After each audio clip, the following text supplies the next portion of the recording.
Shalom Bapak Ibu, sahabat Galilea yang diberkati oleh Tuhan Yesus. Jumpa lagi bersama saya, Pendeta Muhammad Rusli Mono Arfa, bersama istri yang terkasih.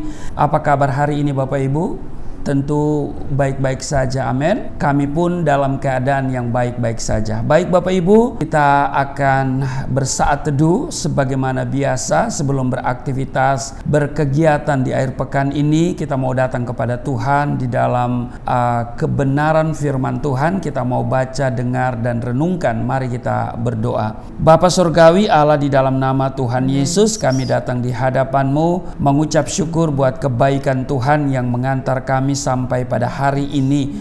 Kami berada dalam keadaan yang baik-baik saja, dan kami percaya bahwa hari ini kami ada dalam rancangan Tuhan yang baik. Dan karena itu, sebelum kami berkegiatan di akhir pekan ini, kami hendak baca, dengar, dan renungkan firman-Mu. Urapi kami, buka hati pikiran kami, urapi juga hamba-Mu yang tidak ada apa-apanya. Di dalam nama Tuhan Yesus, haleluya, amin. Bapak Ibu, kita akan membaca di dalam Ulangan pasal 1 ayat 1 sampai dengan ayatnya yang ke-8.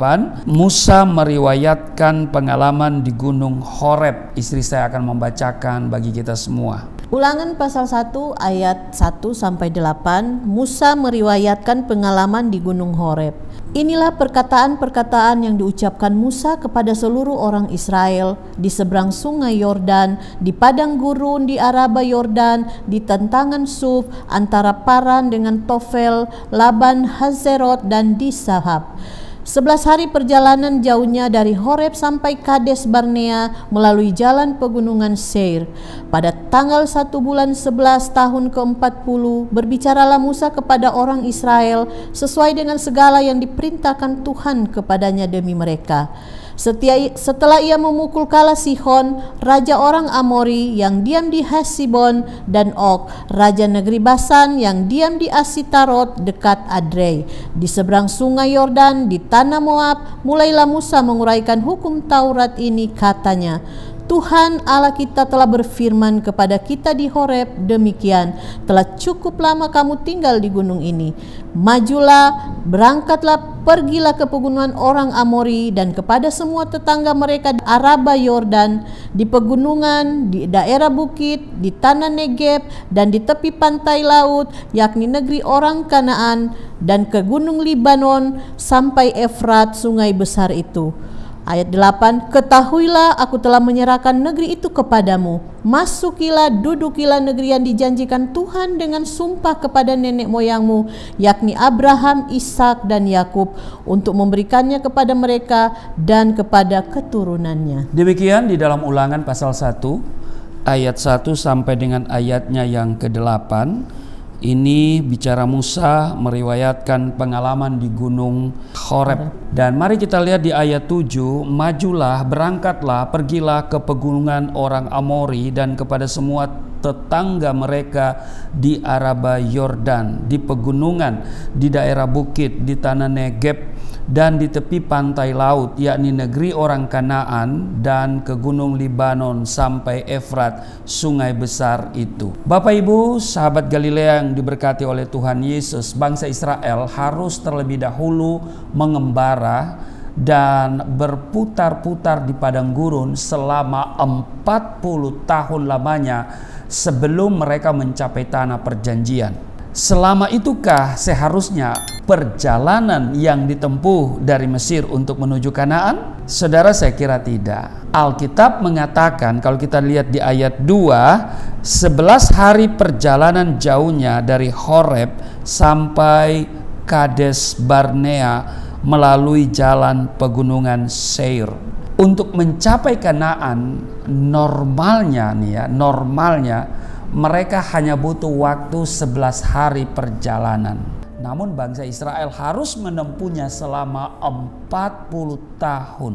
Pertanyaannya adalah, apakah karena medan yang harus ditempuh teramat sulit? Apakah tantangan yang harus dihadapi terlalu besar? Saudara, Bapak Ibu, sahabat Galilea yang diberkati oleh Tuhan Yesus, Tuhan mengizinkan bangsa Israel harus mengalami proses panjang selama 40 tahun karena respon hati yang negatif, yaitu selalu membesar-besarkan masalah atau kesulitan yang dialami. Respon hati yang negatif adalah tanda ketidakpercayaan, lawan dari iman. Janji Tuhan yang seharusnya dapat segera mereka nikmati menjadi tertunda begitu lama. Kemenangan di depan mata tidak dapat diraih dan memerlukan waktu bertahun-tahun untuk meraihnya. Bahkan sebagian besar dari generasi yang dipanggil keluar dari Mesir itu tidak pernah mencapai tanah perjanjian karena mereka mati di padang gurun. Sesungguhnya Tuhan telah memanggil mereka keluar dari perbudakan di tanah Mesir untuk pergi ke suatu negeri yang telah dijanjikannya. Kalau kita baca di Keluaran pasal 3 ayatnya yang ke-8, di sana tertulis begini. Sebab itu aku telah turun untuk melepaskan mereka dari tangan orang Mesir dan menuntun mereka keluar dari negeri itu ke suatu negeri yang baik dan luas, suatu negeri yang berlimpah-limpah susu dan madunya. Tapi sayang Bapak Ibu, bangsa Israel tidak memiliki respon hati yang benar di hadapan Tuhan. Hati dan pikiran mereka dikendalikan oleh situasi yang terlihat secara kasat mata. Akibatnya, mereka mudah sekali menggerutu, mengomel, ngedumel, bersungut-sungut terhadap apa yang dialami. Pengalaman masa lalu yang menyakitkan di Mesir telah membentuk pola pikir mereka, sehingga mereka berpikir bahwa hidup mereka tidak mungkin menjadi baik. Semakin kita dikendalikan oleh situasi, Bapak Ibu dengar baik, semakin kita meragukan kuasa Tuhan. Itu sebabnya jangan hidup dikendalikan oleh situasi yang ada di sekitarmu. Bangsa Israel selalu menyikapi setiap kejadian atau peristiwa yang dialami dengan respon yang negatif, sehingga yang keluar dari mulutnya pun hanya hal-hal yang negatif.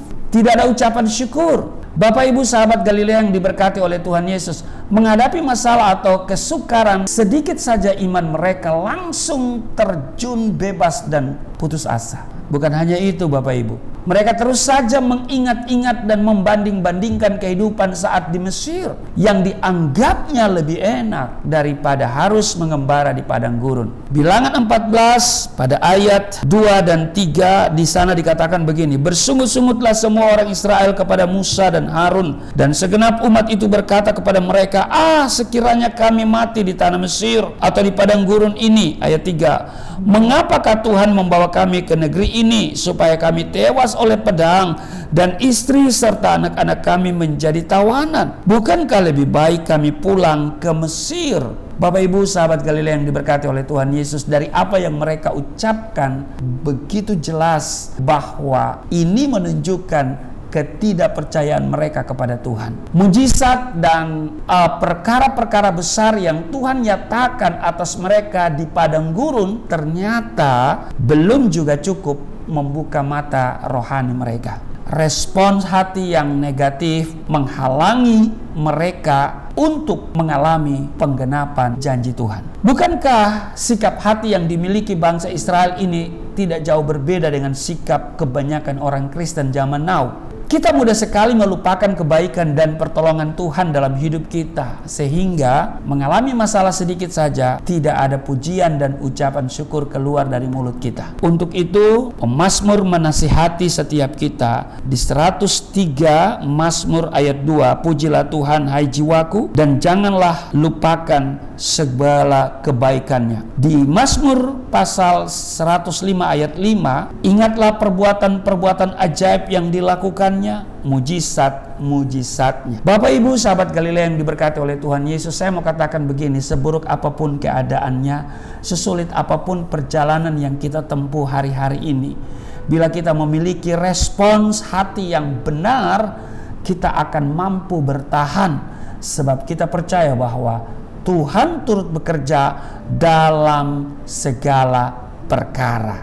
Amin. Demikian yang tertulis di Roma pasal 8 ayat 28. Rasul Paulus juga menasihati setiap kita di Filipi pasalnya yang keempat ayat 8. Jadi akhirnya saudara-saudara, semua yang benar, semua yang mulia, semua yang adil, semua yang suci, semua yang manis, semua yang sedap didengar, semua yang disebut kebajikan dan patut dipuji, pikirkanlah semuanya itu. Jadi Bapak Ibu, masalah seharusnya membuat kita makin mengaktifkan iman dan hidup untuk mengandalkan Tuhan. Amin. Bukan malah bersungut-sungut dan menyalahkan Tuhan. Mari hari-hari ini kita mengucap syukur dalam segala keadaan. Jangan pernah bersungut. Kita percaya bahwa Tuhan memiliki rancangan yang baik dalam hidup kita. Rencana Tuhan adalah rencana damai sejahtera. Rancangannya bagi kita adalah rancangan yang baik. Dan karena itu segala janji yang baik yang Dia sampaikan kepada bangsa Israel juga Dia sampaikan kepada kita. Tidak ada yang tidak tergenapi, semuanya tergenapi. Amin. Karena itu kuncinya apa? Jangan menggerutu, jangan bersungut-sungut, jangan ngedumel, tetapi kita mengucap syukur dalam segala keadaan. Haleluya. Jadi milikilah respon hati yang benar ketika situasi tidak baik begitu, ketika ada tentangan, kesulitan dan pergumulan. Miliki respon hati yang benar. Selamat berakhir pekan. Tuhan Yesus memberkati. Mari kita berdoa. Terima kasih untuk hari ini kami diingatkan supaya kami memiliki respon hati yang benar dalam segala situasi yang terjadi dalam hidup kami.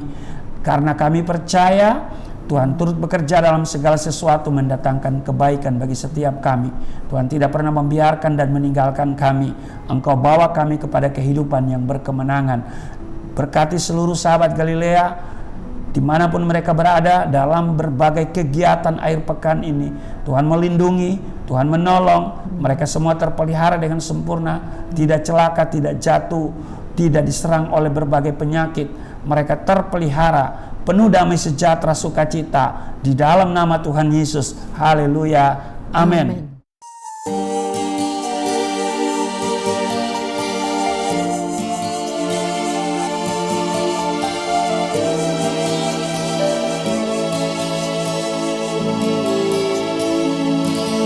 Bapa kami yang di surga, dimuliakanlah nama-Mu. Datanglah kerajaan, jadilah kehendak-Mu di bumi seperti di surga.